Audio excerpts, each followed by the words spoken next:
Timnas Calling melalui halaman Instagram resminya, Persatuan Sepak Bola Seluruh Indonesia atau PSSI secara resmi telah mengumumkan 27 daftar nama pemain yang akan membela Timnas Indonesia untuk FIFA Matchday di tanggal 5 dan 8 September mendatang. Beberapa nama baru masuk menghiasi dan sementara ada juga beberapa nama lama yang tidak dipanggil oleh Coach Patrick Kluivert. Siapa saja mereka dan mengapa mereka tidak dipanggil akan gue bahas pada video kali ini.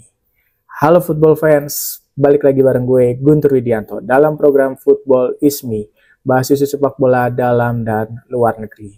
Nah, seperti di pembukaan gue tadi, gue akan bahas tentang Timnas Calling yang baru aja dirilis beberapa waktu silam pada saat gue buat video ini.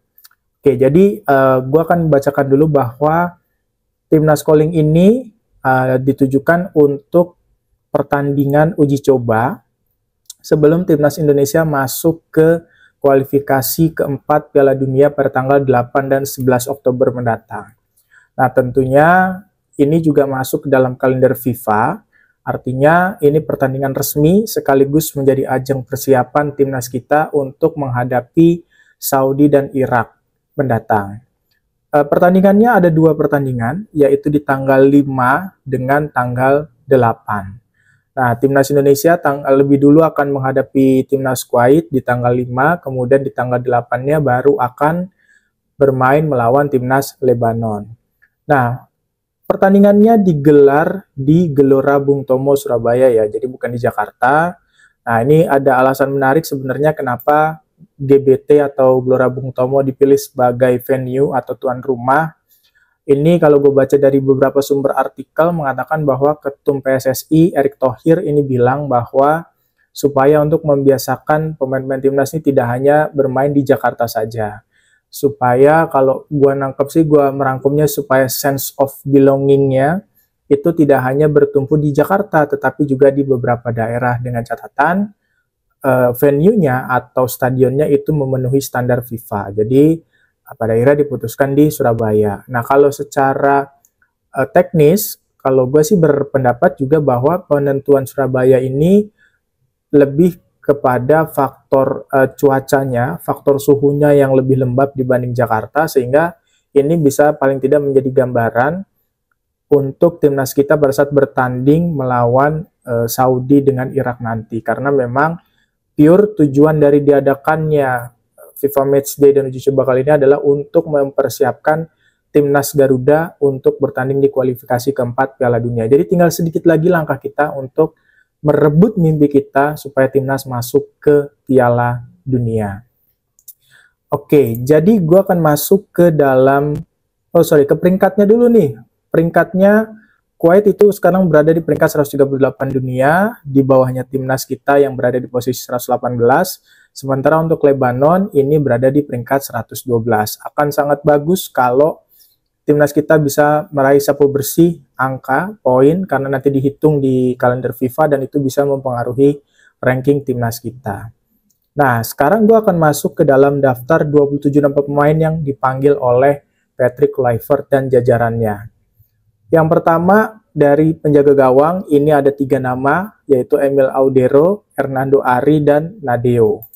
Lalu di sektor back, ada Justin Hubner, Jai Itzes, sang kapten, kemudian Rizky Ridho, Meshil Hurst, dan Jordi Amat. Lalu di sektor tengah, ada kakak Ricky Kambuaya, Joey Pelupesi, Nathan Choaon, Tom Haye, Marcelino, dan Mark Klok.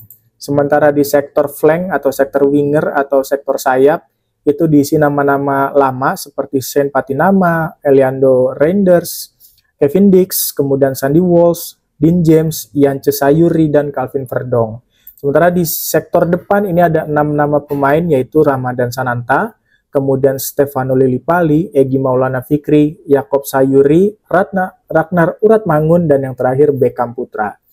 Jadi kalau kita lihat dari 27 nama pemain tadi, itu ada 3 nama yang biasanya dipanggil kemudian tidak masuk nih di dalam Timnas Calling kali ini. Yang pertama ada Martin Pas. Martin Pas ini kalau gue baca-baca, gue telusuri, memang dia masih dalam tahap pemulihan cedera. Cederanya tidak berat, dia lebih secara rincinya Martin Paes ini mengalami cedera paha. Tidak dimainkan pada saat FC Dallas di pertandingan terakhir mereka di week kemarin, dan memang ini lebih kepada persiapan supaya pada saat nanti FIFA Match Day-nya, pada saat di kualifikasi ronde keempat itu, Martin Paes sudah benar-benar pulih. Lalu yang cedera berikutnya ada Ole Romeni. Ole Romeni juga ini dikabarkan masih belum bisa bermain, sehingga untuk solusinya, Ketum PSSI ini dalam beberapa artikel dia menyampaikan statement bahwa dia sedang mengebut nih proses untuk naturalisasi Miliano Jonathans. Nah, ini mudah-mudahan sebelum FIFA Match Day nanti Miliano Jonathans prosesnya sudah selesai sehingga nanti dia bisa bergabung dengan tim untuk main di tanggal 5 dan 8 September supaya nanti kira-kira nemulah formulasinya akan bermain seperti apa. Kemudian satu lagi, Rafael Strijk. Nah, Rafael Strijk ini banyak spekulasi berkembang ya, alasan kenapa dia tidak dipanggil timnas senior. Ada yang bilang karena performanya yang sangat menurun di Dewa United di Liga 1. Ada yang bilang memang dia underperform, ada yang bilang underrated. Nah, tapi kalau gue telusuri lebih jauh lagi, salah satu alasan yang mungkin masuk akal kenapa Rafael Strijk tidak dipanggil adalah karena Strijk ini akan disiapkan untuk bermain di kualifikasi Asia Under 23. Jadi ini akan barengan nih, Under 23 ini akan bermain mulai 3 September. Jadi Strijk akan dicoba untuk mengisi squad Under 23. Jadi dia tidak masuk ke dalam FIFA Match Day-nya timnas senior. Nah, kemudian tadi ada nama-nama lama yang tidak dipanggil, maka tentu ada nama baru yang akan mengisi. Jelas yang pertama ada nama Mark Klok. Nah, ini gua welcome back untuk Mark Klok. Dan ini tentu menjadi kabar bagus untuk anak-anak Bobotoh yang menjadi subscriber gue. Karena memang kalau gue secara pribadi menilai Mark Klok ini masih sangat layak untuk mengisi skuad timnas. Mark Klok ini dia sudah terbukti 2 musim berturut-turut menjadi motor utama keberhasilan Persib Bandung meraih back-to-back. Kemudian dia juga mampu atau pintar mengisi sektor tengah. Kemudian juga dia punya pengalaman yang baik, punya kematangan, punya visi bermain yang bagus, sehingga ini yang dibutuhkan oleh anak-anak muda timnas. Ketika nanti pada saat mereka dalam situasi ruang ganti untuk menyatukan, sama dengan Jordi Amat sebenarnya fungsinya, supaya pemain Indonesia itu semakin lebih padu lagi, semakin kompak. Nah, ini pengalaman-pengalaman Mark Klok inilah yang dibutuhkan oleh timnas kita. Kemudian juga ada Ragnar Uratmangun yang akhirnya dia sudah sembuh dari cederanya. Tentu ini menjadi kabar bagus untuk kita semua.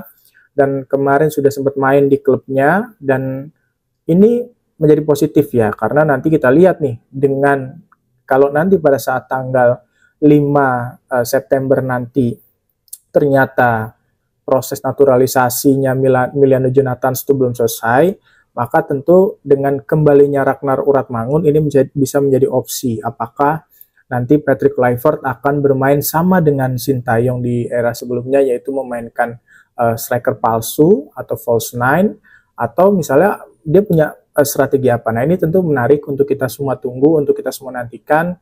Dan dengan masuknya Ragnar Uratmangun tadi, yang seperti yang gue bilang, ini akan memperkaya lini depan kita. Belum lagi ada Beckham Putra, kemudian ada Sayuri, kemudian juga ada Lily Pali. Ini kan Lily Pali juga pengalamannya bagus, Egy Maulana Fikri, ya, dan Ramadan Sananta. Ini Ramadan Sananta menjadi nama yang menarik, dan gue rasa dia berhak untuk dipasang sejak menit awal.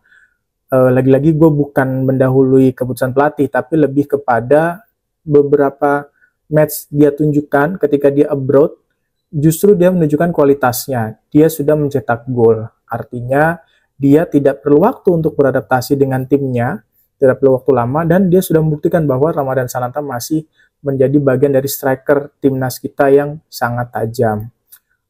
Tidak ada nama Hoki juga di sini. Mungkin kalau feeling gue, Hoki juga sama dengan Strijk akan disiapkan untuk timnas Under 23.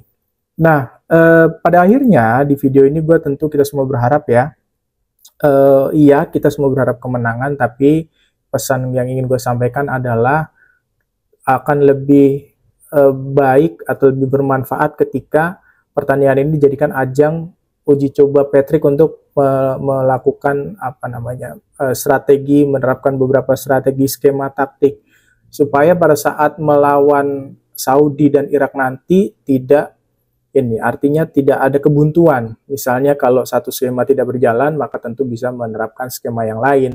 Nah, kita berharapnya itu. Jadi, gua minta kepada supporter timnas dimanapun, ya kita semua berharap timnas kita selalu menang, tapi tidak ada yang satupun timnas di dunia yang selalu menang gitu.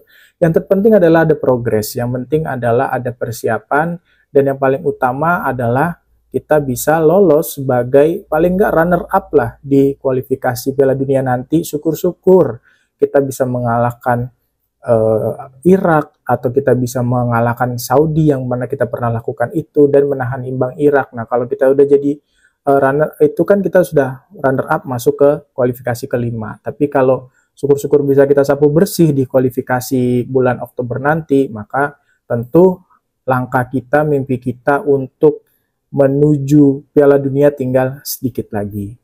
Oke, mungkin sekian dulu video ulasan dari gue. Seperti biasa, kalau lo punya pendapat, kritik, saran, ataupun apapun itu, lo bisa tulis di kolom komentar. Nah, jangan lupa yang belum subscribe, di-subscribe. Yang belum diaktifin loncengnya, diaktifin. Dan bantu gue share supaya semakin banyak orang yang mengetahui akun gue ini, dan semakin banyak orang yang menonton konten-konten yang gue bagikan. Sampai ketemu lagi di video-video gue selanjutnya. Bye.